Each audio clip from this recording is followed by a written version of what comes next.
प्यारे स्टूडेंट, कैसे हैं आप लोग। उम्मीद करता हूँ सभी प्यारे स्टूडेंट अच्छे होंगे। सभी प्यारे स्टूडेंटों को जय जोहार।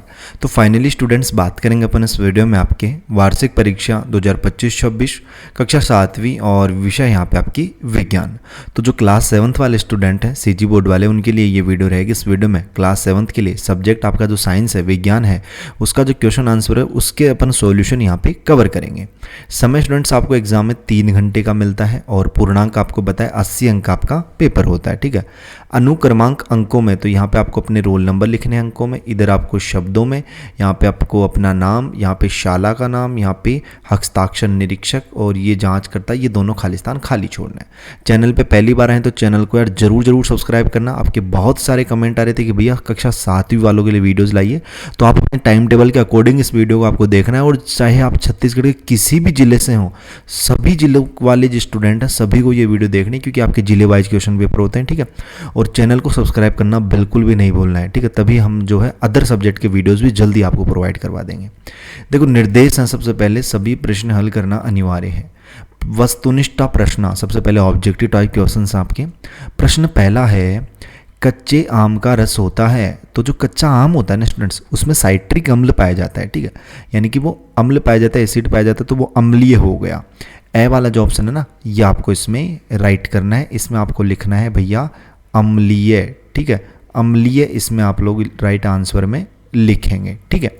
प्रश्न 2 है, जीव जगत के संगठन का सबसे निम्न स्तर। और कमेंट बॉक्स में ना अपना टाइम टेबल भी बताना। ठीक है। ताकि हम उसके अकॉर्डिंग आपको वीडियोस प्रोवाइड करवा दें। ठीक है, कि पहले आपका कौन सी डेट को कौन सा एग्जाम है।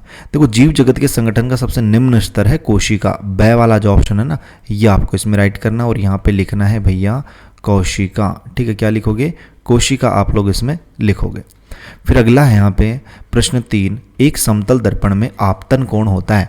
तो समतल दर्पण में जो आपतन कोण होता है वो परावर्तन कोण के बराबर होता है। ए वाला जो ऑप्शन है ना, ये आपको इसमें राइट करना है परावर्तन कोण के बराबर। परावर्तन, ठीक है, परावर्तन कोण के बराबर, कोण के बराबर। ठीक है। ये आपको इसमें लिखना है स्टूडेंट्स। ठीक है।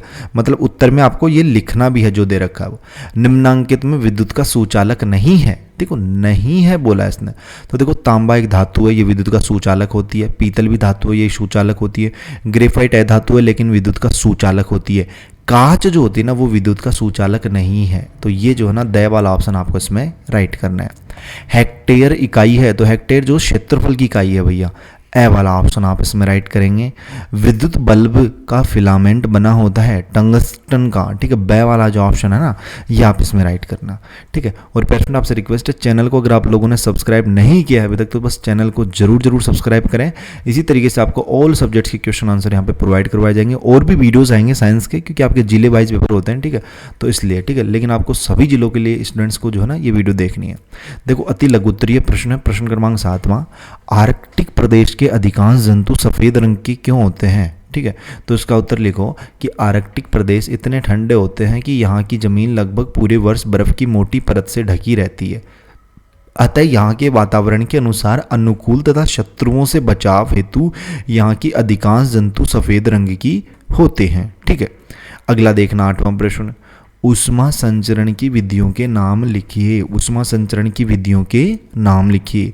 तो ऊष्मा संचरण की निम्न विधियां हैं। पहली है चालन, दूसरी है सेवन, तीसरी है विकिरण। ठीक है। ये जो है ना ऊष्मा संचरण की यहाँ पे 3 विधियां हो जाएंगी। 9वां प्रश्न है, ऊन हमें किन किन जंतुओं से प्राप्त होता है। तो देखो, भेड़ से, बकरी से, याक से तथा ऊंट आदि जंतुओं से ऊन हमें प्राप्त होता है, ऊन प्राप्त किया जाता है। 10वां प्रश्न है, केंचुआ हमारे जैसा सीधा खड़ा क्यों नहीं हो सकता। तो इसका उत्तर लिखो, हमारे शरीर में हड्डियों का ढांचा पाया जाता है जो शरीर को आकार देता है, साथ ही साथ सीधा खड़ा हो रहने में सहायक होता है। परंतु केंचुए के शरीर में हड्डी नहीं होती, इसलिए वह सीधा खड़ा नहीं हो सकता। यह इस प्रश्न का उत्तर हो जाएगा। 11वां प्रश्न देखना, मनुष्य के तंत्रिका तंत्र में कौन कौन से 2 अंग होते हैं। तो मनुष्य के तंत्रिका तंत्र में निम्न अंग है। पहला मस्तिष्क, मेरुरज्जु, तंत्रिकाएं और संवेदी अंग। ठीक है। फिर अगला है यहाँ पे आपका निम्न क्या है, रिक्त स्थानों की पूर्ति कीजिए। ठीक है, देखो रिक्त स्थानों की पूर्ति करनी है। अपक्षय, सार्वत्रिक, ठीक है, सार्वत्रिक खाद्य श्रृंखला, काला रंग, एक कोशिका, ठीक है, वर्ग मीटर, ये इनमें भरने हैं। देखो अमीबा पेराशियम है, ठीक है, तो पेराशियम जीव है, एक कोशिकीय जीव है। पहले में तो आप लोग ये भर लीजिए, एक कोशिकीय जीव है। ठीक है, और यहाँ पे जीवधारी आपस में किससे जुड़े होते हैं, खाद्य श्रृंखला से। ठीक है, दूसरे नंबर में खाद्य श्रृंखला जाएगा आपका। फिर जल एक क्या है स्टूडेंट्स, सार्वत्रिक विलायक है। ठीक है, और मतलब सभी में विलायक हो जाता है, सार्वत्रिक विलायक मतलब सभी में, 3 नंबर में ये। और क्षेत्रफल का ऐसा ही मात्रक क्या होता है, वर्ग मीटर, 4 नंबर में वर्ग मीटर। और रंग ऊष्मा का अच्छा अवशोषक है काला रंग, तो इसमें 5 नंबर में आपको काला रंग भरना है। और चट्टानों का छोटे छोटे टुकड़ों में टूटना अपक्षय कहलाता है, 6 नंबर में अपक्षय आ जाएगा। ठीक है, तो इस तरीके से आपको ये खालिस्तानों की पूर्ति यहाँ पे करनी है।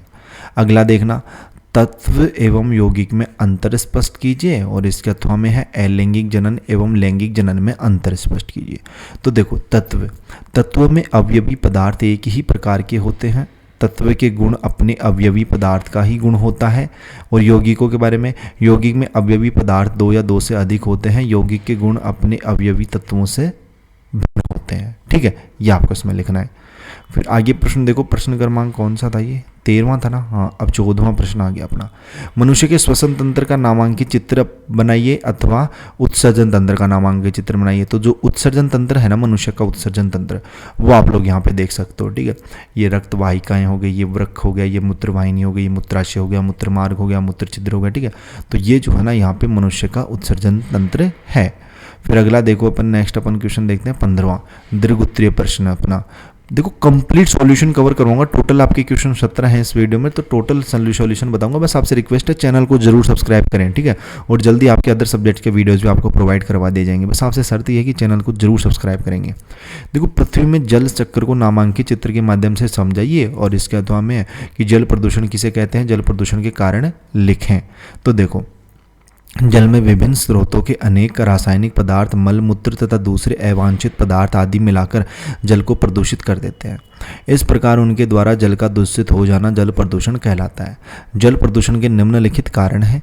पहला कारण कूड़े, करकट एवं मल मूत्र जैसे अपशिष्ट पदार्थ को सीधे नदी, तालाब अथवा झील में डालना, मृत शरीर, मूर्तियां आदि को जल में प्रभावित करना, उद्योग धंधे तथा कारखाने का अधिक मात्रा में उपयोग किया जाना, और कृषि में हानिकारक कीटनाशकों का अधिक मात्रा में उपयोग किया जाना, ये हो जाएगा। ठीक है, फिर आगे का प्रश्न अपन देखते हैं 16वां प्रश्न, परजीवी, मृतोपजीवी, सहजीवी को उदाहरण द्वारा समझाइए, और इसका अथवा में है कि मनुष्य के पाचन तंत्र का नामांकित चित्र बनाकर मंड के पाचन को समझाइए। तो ये हो जाएगा स्टूडेंट्स इसका। ठीक है, नामांकित चित्र आप लोग लिख लीजिए। अब इसको अपने को समझाना भी है मनुष्य के पाचन तंत्र को। तो देखो इसमें लिखो कि कुछ पदार्थ को जैसे रोटी, पोहा इत्यादि, ठीक है, इत्यादि को खाने पर पहले इनका स्वाद अलग अलग महसूस होता है, परंतु कुछ समय चबाने पर यह पदार्थ मीठा लगने लगता है। खाने पर जिन पदार्थों में मिठास होती है उन सभी में मंड अर्थात स्टार्च की उपस्थिति रहता है। पहले यह मुख गुहा से होता हुआ ग्रसनी द्वारा ग्रास नली से होता हुआ आमाशय तक पहुंचता है। आमाशय तथा आंत एवं पाचन ग्रंथियों से निकलने वाले पाचक रस भोजन में मिल जाते हैं और मंड के शेष भाग को पाचन करने में सहायता करते हैं। इस प्रकार भोजन के जटिल यौगिक को सरल अणुओं में बदल दिया जाता है। ठीक है, फिर छोटी आंत द्वारा इसका अवशोषण होता है तथा बचा पदार्थ शरीर से अपशिष्ट पदार्थ के रूप में बाहर निकाल दिया जाता है। आगे देखो 17वां प्रश्न, ए वाला ऑप्शन है, चिड़िया ठंड के दिनों में अपने पंख फुलाकर क्यों बैठती है, और वह गर्मी के दिनों में सफ़ेद या हल्के रंग के कपड़े क्यों पहनते हैं। और इसके अथवा में है कि विद्युत घंटी का नामांकित चित्र बनाकर उसकी कार्यविधि को लिखिए।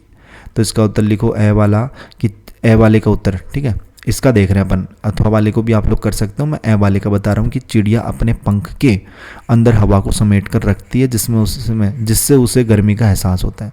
बैक का उत्तर हो जाएगा सफ़ेद या हल्के रंग वाले कपड़े ऊष्मा के खराब अवशोषक तथा उत्तम परावर्तक होने के कारण सूर्य की ऊष्मा को बिना अवशोषित किया परावर्तित कर देते हैं, जिससे कपड़े जो होते हैं वो शीघ्र गर्म नहीं होते, इसलिए गर्मियों में सफ़ेद कपड़े पहनना पसंद करते हैं। तो पेरेंट मैंने कंप्लीट सॉल्यूशन आपको बता दिया है 17 के 17 प्रश्नों का। फिर भी अगर कोई डाउट है, कुछ भी आपको पूछना है, तो वो आप लोग कमेंट बॉक्स में बता सकते हैं। चैनल को सब्सक्राइब नहीं किया, चैनल को जरूर सब्सक्राइब करें। अदर सब्जेक्ट्स के वीडियोस भी आपको जल्दी प्रोवाइड हो जाएंगे, ठीक है।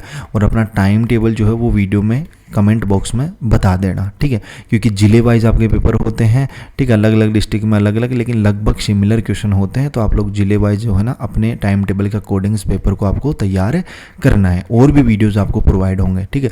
इसलिए चैनल को सब्सक्राइब करके बेल का जो नोटिफिकेशन है उस पर ऑल पर सेट रखना, ताकि जैसे ही वीडियो अपलोड हो तो उसका नोटिफिकेशन आप तक पहुँच पाए। बाकी मिलते हैं अपने दोस्तों के साथ ज़्यादा से ज़्यादा शेयर करना। और एक हाइप वाला ऑप्शन आपको दिख रहा होगा, वीडियो को जैसे ही लाइक करेंगे तो हाइप वाला ऑप्शन है, तो हाइप जरूर करना है इस वीडियो को। बाकी मिलते हैं जल्दी नेक्स्ट वीडियोज़ में से होशम जोश के साथ। तब तक सभी प्यारे स्टूडेंट को बाय धन्यवाद, टेक केयर।